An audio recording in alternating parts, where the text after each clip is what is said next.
So we looked at a few pages of a screenplay to see what that looks like. So what is a screenplay?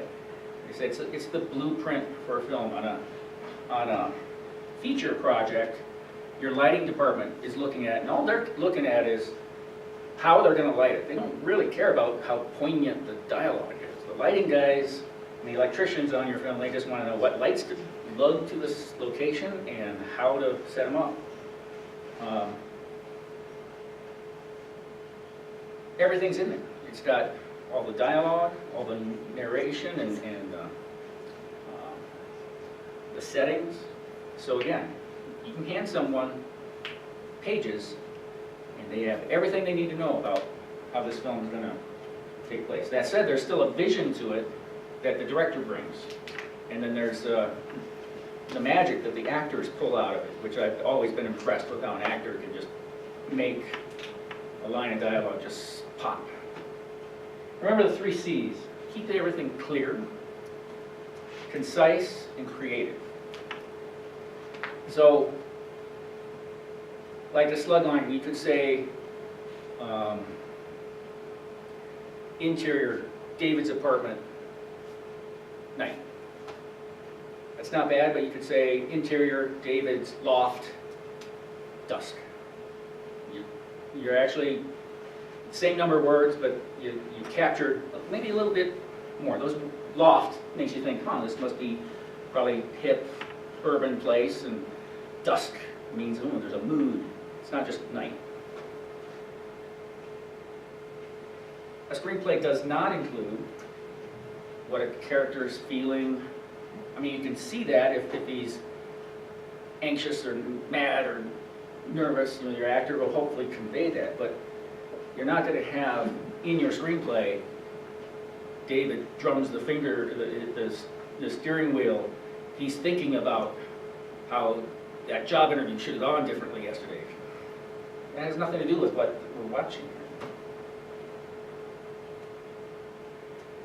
Screenplay format, it's a very defined format, and there's software to help you do that. I can't imagine 50 years ago when the screenwriters had to do it on a typewriter and all the proper indentation and formatting for it. You have a slug line. And I talked about what's in that, and that's the start of every scene. It just establishes where you are. And then if you see another slug line, you know something's changed. You're in a new setting. All your crew knows, well, that's a new camera setup. Lighting has changed. Maybe completely different actors. Every time there's a scene change, there's a slug line. The narrative is the description of what's going on. That's a lonely 4-way stop. 2 vehicles are idling. Dialogue is indented. Oops. I go backwards. Back arrow.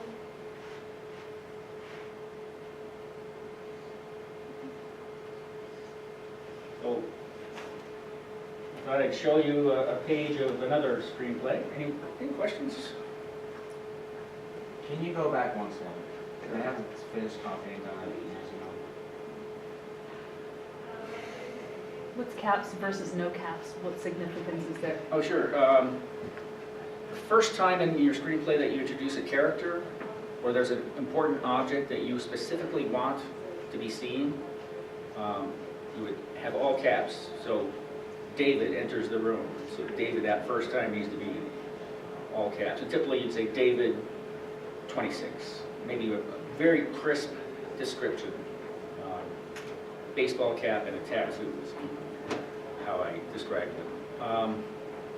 Or if there's a specific object. David grabs the cell phone.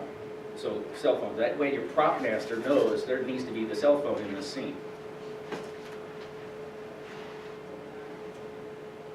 So let's look at one called delivery.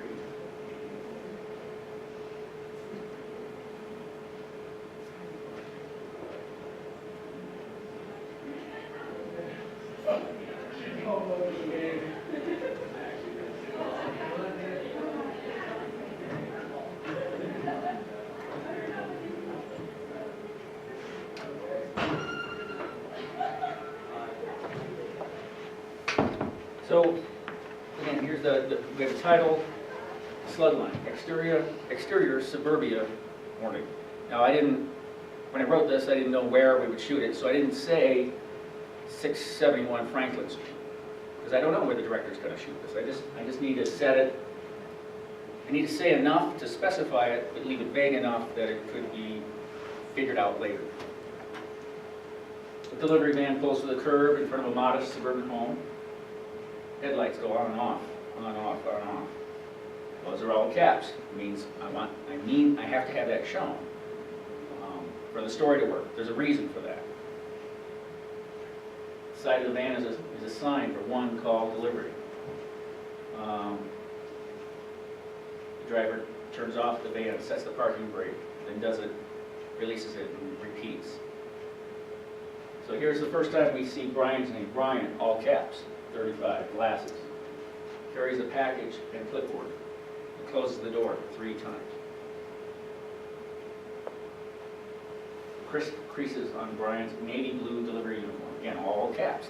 There's a reason I want that in the visual elements of the film. Brian is embroidered on his breast pocket. He approaches the front door and Mr. Jensen emerges. Mr. Jensen, again, all caps. He has a pot belly, gray hair.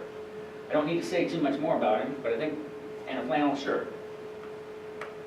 I don't know, before I ever made the film, I could see, that tells me what I want to see about it. So here's dialogue. It's indented, each character's name, so this is Brian's one, and Mr. Jensen's one.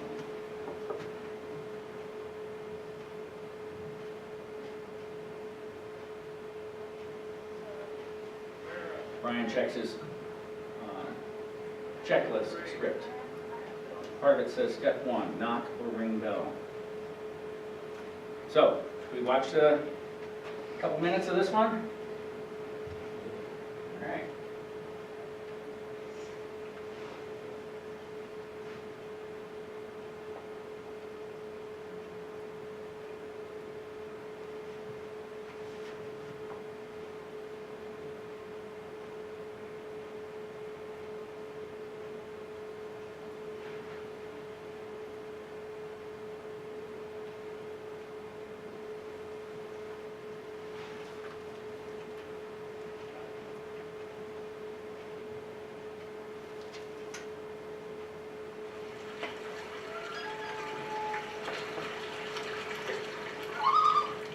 Here's something on a list.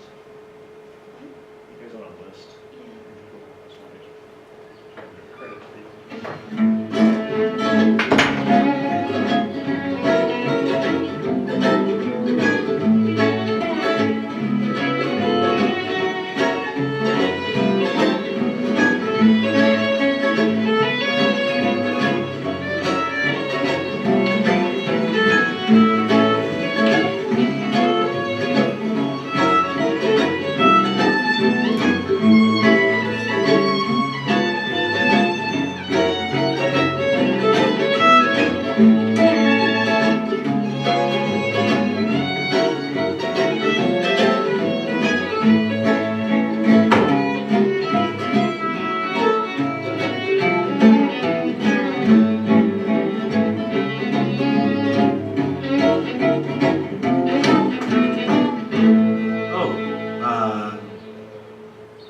Can I help you? Well, yes.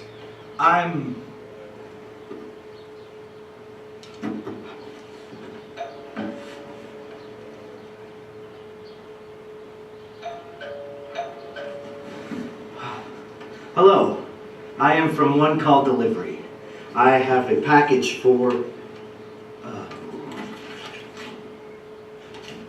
Hello. I'm from One Call Delivery. I have a delivery for Mr. or Mrs. James Jensen. That's me. I need to obtain your signature before I can release the parcel to you, the recipient, or guardian thereof. Okay. You got a pen? Please sign here.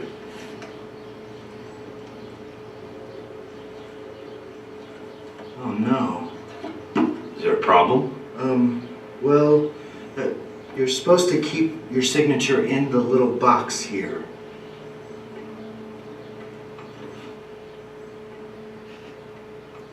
I'll get another form from the truck.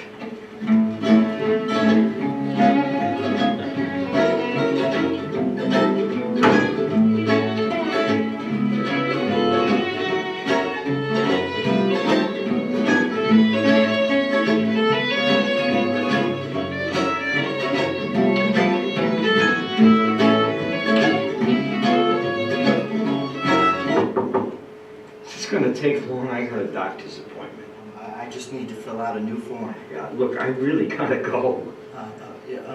Yes, sir. I tell you what, why don't I just sign a blank form, and then you can fill in the rest and then drop the package off on the doorstep. See? I even stayed in the little box.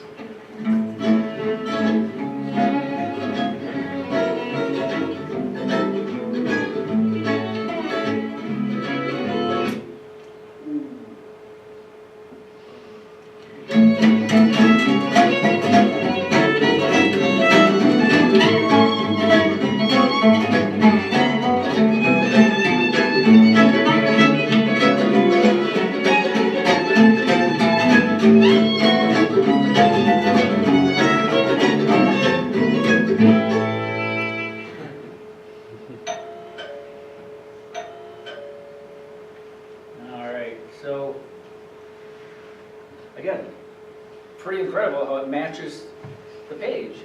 Well, that's because we followed the blueprint. So what do you think about these characters? Do you know enough about them to want to learn more? Are you intrigued by what, the idea that sparked this? Again, I was talking about where do ideas come from. My mother-in-law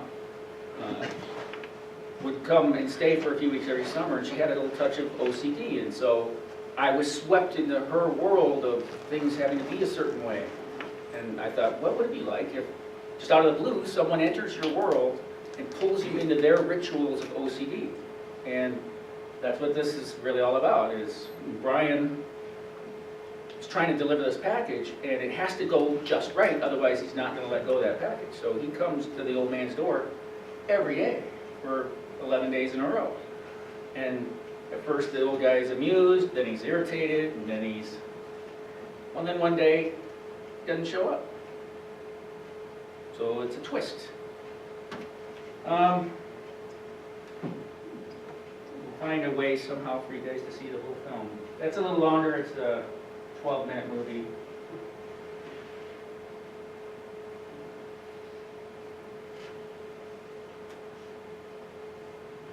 Talk about this. I don't know how much of that had come through about his OCD-ness and his. We haven't really gotten much to know much about Mr. Jensen, the old guy. In the next scene, you start to realize he's alone, he's lonely, he's mischievous, visually compelling. The opening shot had a van in the distance that approaches the camera. The camera pans down and dollies over. That's it. When you're making your film, the opening shot, if you can put some production value in it, some nice lighting and camera moves and something to let the viewer in the seat go, oh, this looks good. I'm in good hands. I'm in the hands of a true storyteller. So some quality shot, if you can only do one for time or whatever, make it your opening shot to kind of set the tone, and it'll pay off. I don't know if you noticed, we used a pretty fussy camera and lenses, so a lot of depth of field. When he's in the truck and the old man's still on the porch, out of focus, and then he comes all the way into focus. That's a cinematic look. At least I hope that came through that way. Production bed. That's all called production bed. The other one is, it sounds good. We had great sound. My sound guy was Ken Wajda. He's going to be doing the next seminar a month from now. And try to get great sound. I mean, ultimately, the most important thing is a great story. But when you're shooting, you want good visuals, but you gotta have great sound. Like these cameras here have microphones, and that's the only sound they have. So when you guys are editing it, you're gonna realize I sound distant and you're not picking up my sound very well. If I had turned on my phone to record my audio in my pocket, which maybe I should do now, but and that's a great way the phones now record pretty good audio, and so you have your actors tuck a phone on, recording it, if you can't have a boom mic or something. Good audio your editor will love you, given good audio. Moving cameras, they convey a sense of production value, that, you know, dolly shots are nice and smooth. Nowadays, a handheld shot with stabilization in the camera, you can get a pretty smooth look to it. Good sound. But it all comes back to story. If you don't have a decent story to tell, why are we watching it?